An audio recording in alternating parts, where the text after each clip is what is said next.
Seasonal వ్యాధుల పట్ల అప్రమత్తంగా ఉండాలని, జ్వరం, డెంగ్యూ వంటి కేసులకు తక్షణ వైద్యం అందించాలని జిల్లా కలెక్టర్ విజయేంద్రబోయ్ అన్నారు. బుధవారం ఆమె మహబూబ్ నగర్ జిల్లా కేంద్రంలోని ప్రభుత్వ ప్రధాన ఆసుపత్రిని ఆకస్మికంగా తనిఖీ చేశారు. ఫీవర్ సర్వే సందర్భంగా నమోదైన జ్వర కేసులు, జులైలో నమోదైన జ్వరం, డెంగ్యూ తదితర కేసుల వివరాలను అడిగి తెలుసుకున్నారు. ఆసుపత్రిలోని క్యాజువాలిటీ, ఐసీయూ, మెడికల్, ఓపీ తదితర వార్డులను జిల్లా కలెక్టర్ తనిఖీ చేశారు. ఆసుపత్రి సూపరింటెండెంట్ సంపత్ ద్వారా ఫీవర్, డెంగ్యూ కేసుల వివరాలను అడిగి తెలుసుకున్నారు. అనంతరం ఆసుపత్రి సూపరింటెండెంట్ తో పాటు విభాగాల అధిపతులతో ఆసుపత్రికి అవసరమైన మందులు, ఇతర మెడికల్ సామాగ్రి తదితర అంశాలపై సమీక్ష నిర్వహించారు. ప్రభుత్వ ఆసుపత్రి ద్వారా మెరుగైన వైద్య సేవలు అందించే విషయంపై ఆసుపత్రి డాక్టర్లు, సిబ్బంది దృష్టి సారించాలని ఆమె అన్నారు.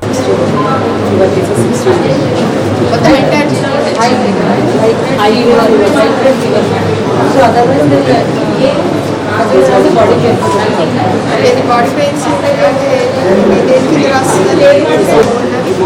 అవి కూడా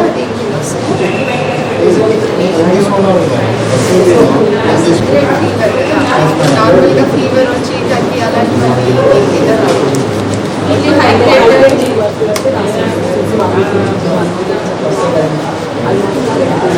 సో హై గ్రేడ్ ఫీవర్ అంటే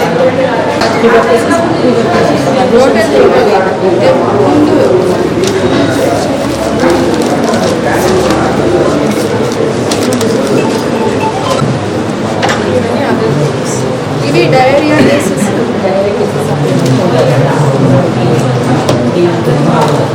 ఒకసారి